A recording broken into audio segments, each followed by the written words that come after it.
और एक छोटा सा सिचुएशन तुमको बता के रख रहा हूँ, ठीक है। हमने जस्ट नाउ देखा कि इस प्लैनेट का जो एंगुलर मोमेंटम है that will not change, that will always be a constant. तो एक बार प्लैनेट यहाँ पर है, एक बार प्लैनेट यहाँ पर है, ठीक है ना। अभी देखो यहाँ पर इसका एंगुलर मोमेंटम क्या होगा, this is the axis. Angular momentum के इजी फॉर्मूला हमने क्या सीखा था, mv इंटू लीवर आर्म। तो इस जगह का एंगुलर मोमेंटम कितना होगा, mass of the planet, velocity p मतलब पेरिलियन पास, और r p, that is the angular momentum at the perihelion. Aphelion में कितना होगा,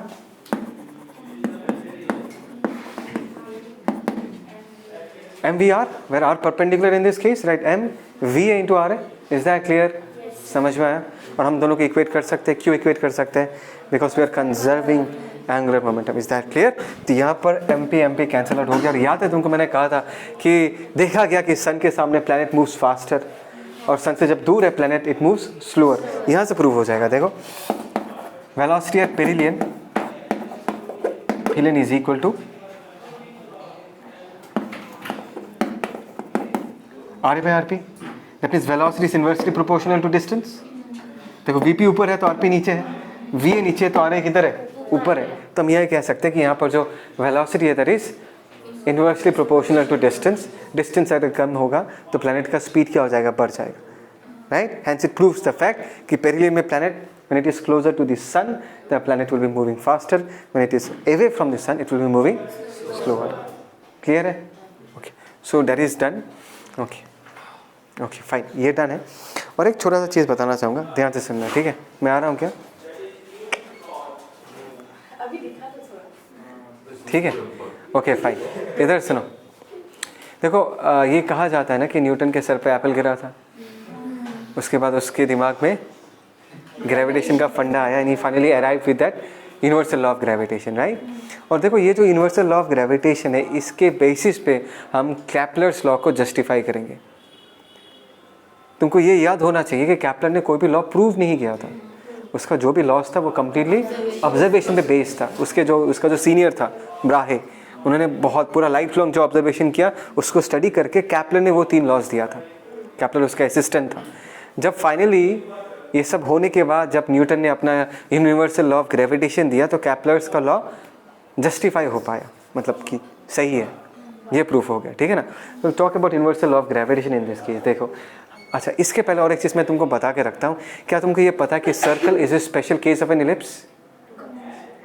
नहीं पता? Circle is a special case of an ellipse. If a is equal to b, if length of the semi major axis is equal to length of semi minor axis, that ellipse will become a circle, right. तो हमारे इस chapter में या तुमको ये समझ के रखना पड़ेगा कि मोस्ट ऑफ द प्लैनेट्स का जो पाथ है उसको हम नियरली सर्कुलर ही मानेंगे। क्या मानेंगे? सर्कुलर ही मानेंगे। बहुत ही कम डिविएशन है सर्कुलर पाथ से। इनफैक्ट मून का जो पाथ है उसको हम परफेक्ट सर्कल मान के हम अपना आगे का डिस्कशन बढ़ाएंगे। बट एक्चुअली कैप्लर्स लॉ ये कहता है कि इलिप्स में घूमता है, तो सर्कल भी इलिप्स ही है, under a special condition that length of the semi major axis and the semi minor axis दोनों का लेंथ क्या होगा सेम। तो अभी जो नेक्स्ट कहानी तुमको दिख रहा है बोर्ड में, दैट इज अर्थ दिख रहा है सेंटर पे, और इसके चारों तरफ मून है जो कि गोल घूम रहा है। Is that clear? अभी अर्थ के सरफेस पे ग्रेविटेशनल एक्सेलरेशन का वैल्यू g होता है। हमने कितना यूज़ किया, 9.8 मीटर पर सेकेंड स्क्वायर। हम यही कहते हैं ना g का वैल्यू कांस्टेंट है। प्रोजेक्टाइल मोशन में भी हमने g का वैल्यू कितना लिया था, 9.8 या 10 लिया था, 10 मीटर पर सेकेंड स्क्वायर, राइट। अगर तुम एक बात को समझो, इस बात को समझो कि अगर अर्थ के सरफेस पे ऑब्जेक्ट्स को अपने तरफ पुल करता है तो अर्थ जो होगा वो मून को भी अपने तरफ पुल कर रहा होगा। Do agree with this? समझ में मैंने क्या कहा? अगर अर्थ हमें पुल कर रहा है downward direction with a force, तो अर्थ मून को भी पुल करेगा, बिकॉज ये ग्रेविटेशनल पुल है, ये मास पे डिपेंडेंट है। मेरे पास मास है इसलिए अर्थ मुझे नीचे की तरफ पुल कर रहा है। मून के पास भी मास है तो मून को भी अर्थ क्या करेगा, अपने तरफ खींचेगा। Do you agree with this? उसी फोर्स को अगर हम मास से डिवाइड करते हैं तो हमको ग्रेविटेशनल एक्सीलरेशन पता चलता है। उसी ग्रेविटेशनल पुल को अगर हम मास से डिवाइड करते हैं तो हमको क्या मिलेगा, ग्रेविटेशनल एक्सीलरेशन। और हमें निकाल के रखा कि अर्थ के सरफेस पे उसी gravitational pull divided by mass of that object कितना आएगा, दैट इज 9.8 मीटर पर सेकेंड स्क्वायर। समझ में आया? अभी हम ये देखना चाहेंगे कि मून का ग्रेविटेशनल एक्सीलरेशन कितना होगा। बिकॉज मून को भी अर्थ अपने तरफ क्या कर रहा है, खींच रहा है, तो उस एक्सीलरेशन का वैल्यू क्या होगा? Do you agree with this? Do you agree that we are moving in a circle? All of us are moving in a circle, because हम अर्थ के साथ, अर्थ खुद अपने एक्सिस में क्या करता है, रोटेट करता है, तो हम भी सर्कल में ही घूम रहे हैं, just like the moon. Moon भी अर्थ के चारों तरफ क्या कर रहा है, सर्कल में घूम रहा है। और अगर तुमको सर्कुलर मोशन याद है, we all know that if an object moves in a circle, it needs a centripetal force which will provide the centripetal acceleration, और centripetal acceleration का फॉर्मूला क्या होता है, v²/r। ठीक है ना? तो ये जो न्यूटन्स लॉ ऑफ ग्रेविटेशन है वो क्या कहता है कि इस यूनिवर्स में हर एक मास दूसरे मास को क्या करता है, अट्रैक्ट करता है। Every body in the universe attracts other bodies with a force proportional to the product of their masses and inversely proportional to the square of the distance, right? ये आएगा, बाद में आएगा, बस अभी बता के रख रहा हूँ। तो ये जो अर्थ है ये मून को क्या कर रहा है, अपने तरफ खींच रहा है। It is attracting the moon towards itself, right? Do you agree with this? तो इसका जो सेंट्रीपिटल एक्सीलरेशन होगा, a suffix c, that is centripetal acceleration, that can I say that is v²/r। r is the radius, right? This is the radius of moon's orbit, जिसको हमने circular माना है, circular मान के डिस्कस कर रहे हैं। कम ऑन, ओके, बढ़िया। और मून का जो टाइम पीरियड है वो भी हमको पता है। Do agree with this? We already know the time period of moon, is that clear? अच्छा, टाइम पीरियड का फॉर्मूला क्या आता है? Total distance travel by time, sorry, time is distance travel by velocity 2πr/v। तो यहाँ से हम v का वैल्यू लिख सकते हैं। v का वैल्यू अगर हम लिखेंगे तो क्या मिलेगा, that is 2πr divided by t। इस v के वैल्यू को हम यहाँ सब्सटीट्यूट कर देंगे तो हमको सेंट्रीपिटल एक्सीलरेशन, इसका जो ac है, जैसे कि इस बॉल का g था तो इसका इस तरफ कितना होगा उसको हमने ac लिख के रखा, उसका वैल्यू पता चलेगा। अगर मैं पुट करूँगा तो कितना आएगा, 4π², radius of moon the whole square, नीचे ना, नीचे t², यहाँ पर r, तो ये और ये चला जाएगा, ये होगा, right? This is the gravitational acceleration experienced by the moon. और हमको पता है कि मून को चक्कर मारने में कितना टाइम लगता है, 27.3 डेज। क्या हो गया, नहीं पता तो फैक्ट है, ठीक है? चक्कर मारने में कितना टाइम लगता है, 27.3 डेज। और उसका जो रेडियस है, रेडियस ऑफ इट्स ऑर्बिट वो कितना है, 3.84 × 10⁸ मीटर्स। Is that clear?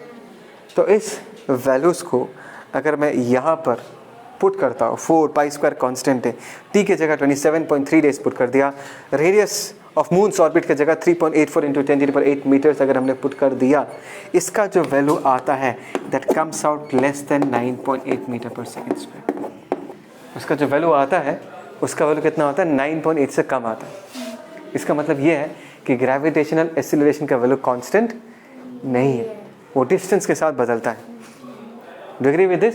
अगर अर्थ के सरफेस से डिस्टेंस बढ़ जाता है तो ग्रेविटेशनल एक्सीलरेशन का वैल्यू भी क्या हो जाएगा, बदल जाएगा।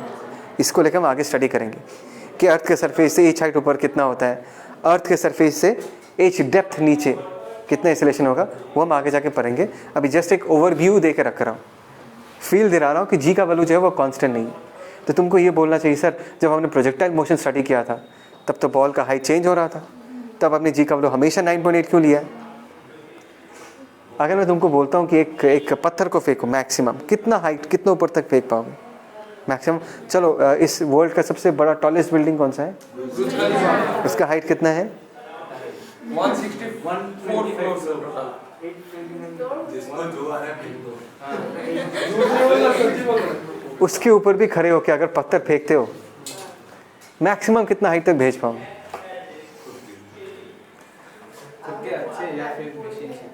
खुद के हाथ से या मशीन से, व्हाटएवर इट इज। अभी रॉकेट लॉन्च करने का बात नहीं कर रहा मैं। ऊपर हाइट में 1 मीटर 2 मीटर। 1 मीटर कितना होता पता है तेरे को? 1 मीटर कितना होता है? 10, 20, 30, 40, 50, 100 किलोमीटर, 200 किलोमीटर मान लो। I am just saying, is that clear? इतना जो किलोमीटर है ना, रेडियस ऑफ अर्थ कितना पता है तुमको? 6400 किलोमीटर्स रेडियस ऑफ अर्थ। समझ में आ रहा है? उसके सामने 200 किलोमीटर कितना होता है? R2 लगे तो मेरे पास ही है, दूर गया नहीं मेरे से। तो इतना ज़्यादा डिस्टेंस पे जी का वेरिएशन क्या है, नेग्लिजिबल है। सरफेस पे अगर 9.8 है तो 200 300 400 किलोमीटर पे भी क्या होगा, 9.8 मीटर पर सेकेंड स्क्वायर ही मानेंगे, बिकॉज जी के वैल्यू में कोई सिग्निफिकेंट वेरिएशन नहीं आएगा। दैट इज़ द रीज़न जब हम प्रोजेक्टाइल मोशन पढ़ाते पहला तो एजम्पशन ये देते कि हम अर्थ को क्या मानेंगे, फ्लैट, बिकॉज अर्थ तो कर्व ही है, तो हिसाब से तो प्रोजेक्टाइल फेंकोगे तो कर्वेचर को हम कंसिडर नहीं करेंगे, क्योंकि हम इतना ज़ोर से भी फेंकते नहीं है कि इतना डिस्टेंस कवर करेगा कि कर्वेचर सिग्निफिकेंट हो जाएगा। तो पहला तो एजम्पशन हम ये देते हैं कि प्रोजेक्टाइल मोशन में कि सरफेस को क्या होना पड़ेगा, फ्लैट होना पड़ेगा। दूसरा हम ये एजम्पशन लेते हैं कि इतना ऊपर भी फेंकते नहीं है कि जी का वैल्यू बदल जाएगा। G will be considered as what, 9.8 metre पर second square. Is that clear? लेकिन this is not related to this. मैं यहाँ पर कुछ और समझाना चाहता हूँ कि जी का वैल्यू हमेशा 9.8 नहीं होगा। जी का वैल्यू जो है वो हाइट के साथ वैरी करेगा। हाँ, 200-300 kilometre is not a significant distance. हाँ, माउंट एवरेस्ट में नहीं करेगा, ज़्यादा वेरी नहीं करेगा। मैं बताऊंगा, मैं तुमको एग्जैक्टली बताऊंगा कि कितने किलोमीटर्स में कितना चेंज आएगा, तब तुमको एक्चुअल फील आएगा कि नहीं वेरी कर रहा है नहीं कर रहा। देखो आज गर्म था ज़्यादा या कल गर्म था ज़्यादा, कल कैसे पता चला? आज है अगर तुम बोलोगे सर फीलिंग से पता चला, that will be a topic of argument again. हम लोग कभी कंक्लूड नहीं कर सकते। फिजिक्स में इस डिबेट का एंड कब होगा? मैंने mention the temperature, right? We talk when we measure values, तब जाके सारा डिबेट खत्म होगा, राइट? कि आज इतना टेम्परेचर है, कल इतना टेम्परेचर था, तभी जाके हम जस्टिफाई कर पाएंगे। सिमिलरली अगर तुम पूछोगे सर माउंट एवरेस्ट ये वो तभी मैं तुमको जस्टिफाई कर पाऊंगा जब मैं तुमको मैथमेटिकली वैल्यूज निकाल के दिखाऊंगा कि देखो इतना चेंज आ रहा है, इतना चेंज आ रहा है। अभी is not the right time. अभी जो बोल रहा हूँ कहानी है, समझ में ना? 200-300 किलोमीटर में कोई फ़र्क नहीं पड़ेगा, क्योंकि मैंने कैलकुलेशन करके रखा है, मुझे पता है कि कितने में कितना चेंज आता है। ठीक है, अभी बस सुनो, ओवरव्यू दे रहा हूँ। Is that clear? समझ में आ गया? तो इसी डिस्कशन का सिर्फ एक ही टेक अवे है कि भाई जी तो बदलेगा हाइट के साथ, कितने हाइट में कितना आएगा वो सब। ठीक, पॉज करो, बीच में टैप कर देना, फोकस नहीं होगा नहीं। ठीक है, जल्दी जल्दी, ये चीज़ ऑलरेडी तुमको पता है, right? Every body in the universe attracts other bodies with a force proportional to the product of their masses and inversely proportional to the square of the distance। तो अगर मैं proportionality sign हटा दूँ, एक constant आ जाता है g, universal gravitational constant, we all know this is g by r square। minus sign हम लोग देते to indicate that the force is what, attractive in nature। जो gravitational force it is always attractive। नहीं पता इसके बारे में, तो अभी सुनो, it is minus हम इसलिए देते हैं, because the force is what, attractive in nature, right? अच्छा, यहाँ पर मैंने दोनों फोर्सेस दिया है, एक F1 लग रहा है, F2 लग रहा है। So I can say that F1 vector is equal to minus F2 vector. ऐसा क्यों? दोनों का मैग्नीट्यूड सेम होगा और डायरेक्शन ऑपोजिट होगा। This is nothing but Newton's third law, to every action there is equal and opposite reaction. लेकिन mind it, ये जो यूनिवर्सल लॉ ऑफ ग्रेविटेशन है, this is only valid for point masses. किसके लिए valid है? सिर्फ point masses के लिए वैलिड है। आगे जाके हम इस चीज़ को प्लैनेट्स में भी अप्लाई कर देंगे, लेकिन एक छोटा सा लॉजिक दूंगा मैं, उसके बेसिस पे लगाएंगे। बात समझ में आया? आयुष तेरे को चश्मा अभी साफ करना है। Is that clear? मैंने क्या कहा? This is only valid for point masses. और एक छोटा सा चीज़ बता देता हूँ, यहाँ पर सिर्फ दो ऑब्जेक्ट है। अगर सोचो तुमको यहाँ पर ये बताना है कि एक m ऑब्जेक्ट है, यहाँ पर m1 है, यहाँ पर m2 है, यहाँ पर m3 है, तो इस पर रिजल्टेंट फोर्स कितना लग रहा है पूछा गया है। तो हम क्या करेंगे, हर किसी ने जितना फोर्स लगाया है उसको लिखेंगे और उसको हम वेक्टरिकली ऐड कर देंगे। Is that clear? तो इसने इसको खींचा होगा, लेट अस से दिस इज 1 ना, तो इसको मैं R12 लिख दे देता हूँ। इसको इसने खींचा होगा, let's say this is R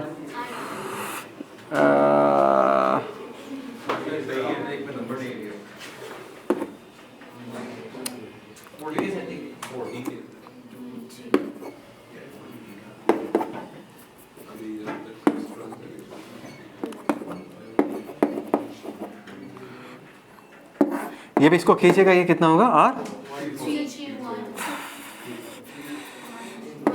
bore कर रहा हूँ। अरे